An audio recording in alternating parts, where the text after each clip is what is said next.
काशी की पवित्र भूमि पर 9 सितंबर 1850 को एक समृद्ध अग्रवाल परिवार में मेरा जन्म। मेरे पिता गोपाल चंद्र स्वयं गिरिधर दास के उपनाम से कवि थे। उन्हीं से मुझे काव्य की पहली प्रेरणा मिली।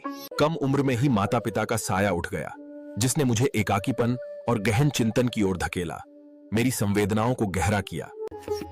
5 वर्ष की अल्पायु में ही मैंने कविताएं रचनी शुरू कर दी, जिसने सबको अचंभित कर दिया।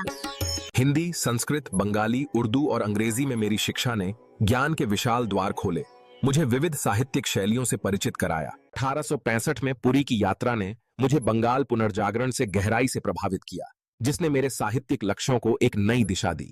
शिक्षा के महत्व को समझते हुए 1866 में मैंने अपने ही घर में 5 छात्रों के साथ गरीबों के लिए एक बंगाल से लौटकर 1868 में मैंने बंगाली नाटक विद्या सुंदर का हिंदी में अनुवाद किया, जो हिंदी साहित्य में नवजागरण की पहली किरण थी। 17 वर्ष की आयु तक मैं अपनी साहित्यिक प्रतिभा के लिए जाना जाने लगा। मेरी कलम में एक नई आवाज थी।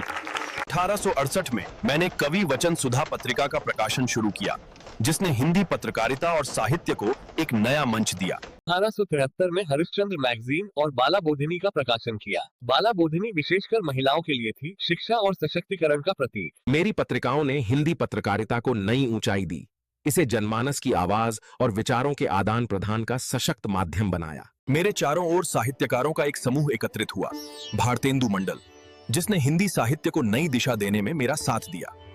मैंने खड़ी बोली हिंदी को आधुनिक गद्य की भाषा के रूप में स्थापित किया, इसे आम जनता के लिए सुलभ और सशक्त बनाया। निज भाषा उन्नति है, सब उन्नति को मूल।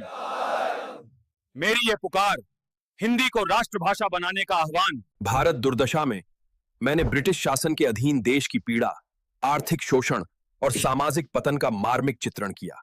अंधेर नगरी में मैंने तत्कालीन भ्रष्ट और मूर्ख शासन व्यवस्था पर तीखा व्यंग्य किया, जहां टके सेर भाजी टके सेर खाजा था।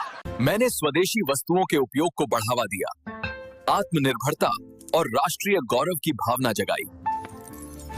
मैंने गौ रक्षा के लिए भी अभियान चलाया, इसे भारतीय संस्कृति और वैष्णव परंपरा की रक्षा का महत्वपूर्ण अंग माना। भारतीय नारी जैसे निबंधों से मैंने नारी शिक्षा और समाज में उनके सशक्तिकरण की वकालत की, लैंगिक समानता का मार्ग प्रशस्त किया।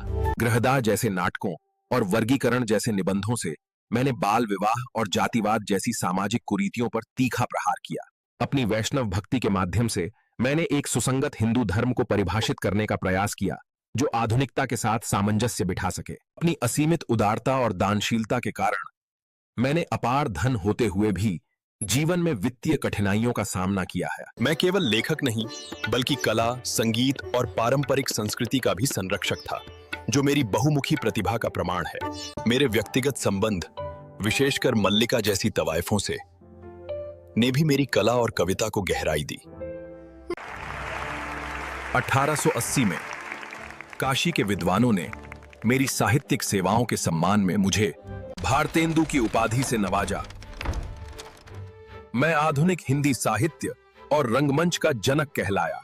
सत्य हरिश्चंद्र, प्रेम मालिका, नील देवी और अन्य कई कृतियां मेरी अमर विरासत हैं, जो 6 जनवरी 1885 को मात्र 34 वर्ष की आयु में मैं इस दुनिया से चला गया, 4 अधूरी इच्छाओं के साथ।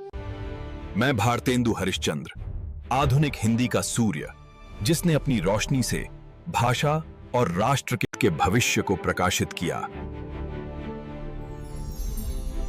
मेरी विरासत अमर है।